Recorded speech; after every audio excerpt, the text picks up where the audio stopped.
มาทดลองลิ่นเกมกับความงบ19,990,000 กีบหรือ 35,000 บาทท่านใดต้องการเบิ่งสเปคแบบละเอียดให้เข้าไปเบิ่งทางเพจและ TikTok ของเขาได้เลยเพราะเขาจะอธิบายแบบละเอียดไว้ทาง TikTok และเขียนแบบละเอียดไว้ทางเพจแล้วเพจชื่อว่ามิเตอร์บอลจำหน่ายคอมพิวเตอร์ TikTok ชื่อว่ามิเตอร์บอล584ราคาเต็มของคอมเครื่องนี้แม่น20,990,000 กีบแต่ทางห้างเขาได้จัดโปรโมชั่นลดเหลือ19,990,000 กีบหรือ 35,000 บาทราคานี้ได้เฉพาะเคสคอมบ่รวมจอและอุปกรณ์สินค้าเป็นมือ1บวกมือ2ประกัน1เดือนเต็มคอมเครื่องนี้ลิ้นได้ทุกเกมปรับกลางหาสูงในภาพ Full HD เพิ่นก็เลย20คุณ1080มื้อนี้เราจะมาลองอยู่3เกม GTA V Cyberpunk 2077และ Far Cry 6เกมแรกเราจะมาลอง GTA V การตั้งค่าต่างๆเราจะปรับเป็น Full HD เพิ่นก็เลย20คุณ1080กราฟิกต่างๆเราจะปรับเป็น High Very High ทั้งหมดเลยเฟรมจะอยู่ประมาณช่วง170-180เฟรมถือว่าเฟรมตันเลยลิ้นได้สบายกับ GTA V อันนี้เป็นโหมดออฟไลน์บ่แม่นออนไลน์และไฟเอ็มถ้าลิ้นออนไลน์และไฟเอ็มเฟรมก็อาจจะตกลงหลายเติบถ้าลิ้น3เกมนี้ได้เกมอื่นก็สบายเพราะว่า3เกมนี้ก็ถือว่ากินสเปคพอสมควรในยุคปัจจุบันต่อไปเราจะมาลอง Cyberpunk 2077และเราจะอธิบายสเปคคร่าวๆไปนำเพื่อบ่ให้เสียเวลาฟรี CPU ของคอมเครื่องนี้จะเป็น Intel Core i7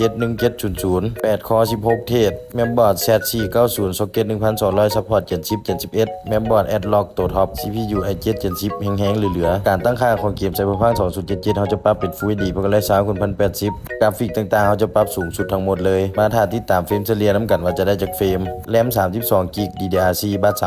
3232 GB 1แถวการ์ดจอ RTX 2080 Ti 11 GB SSD M.2 512 GB Windows 10 Pro Power Supply Antec 850 วัตต์80 พาร์ทเคสฝาข้างใส่พร้อมพัดลม RGB 6 ตัวระบายความร้อน CPU จะเป็น Heatsink แต่งไฟ RGB งามๆเฟรมเฉลี่ยออกมาแล้ว80-90 เฟรมถือว่าลิ้นได้สบายกับเกม Cyberpunk 2077และอีกอย่างการ์ดจอเขายังทำงานบ่เต็มประสิทธิภาพเทื่อถ้าเขาตั้งค่าให้มันกินการ์ดจอหลายกว่านี้มันอาจจะได้เฟรมหลายกว่านี้ต่อไปเขาจะมาลอง Far Cry 6เรื่องความร้อนของคอมเครื่องนี้หายห่วงได้เลยเพราะทางห้างเขาจะเทสแบบละเอียดทุกครั้งก่อนลงขายใครได้เครื่องนี้ไปถือว่าคุ้มค่าแน่นอนทั้งแฮงทั้งงามถ้า3เกมนี้ไหวเกมอื่นก็สบายตามที่เขาเว้าไปเลยการ์ดจอตัวโหดลิ้นได้สบายการตั้งค่าต่างๆของเกม Far Cry 6เขาก็จะปรับเป็นภาพ Full HD เพิ่นก็เลย20คุณ1080กราฟิกต่างๆเขาก็จะปรับเป็นสูงสุดทั้งหมดเลยมาถ้าที่ตามเฟรมเฉลี่ยนำกันว่าจะได้จากเฟรมท่านใดสนใจสามารถติดต่อหาเพจมิสเตอร์บอลจำหน่ายคอมพิวเตอร์หรือเบอร์ WhatsApp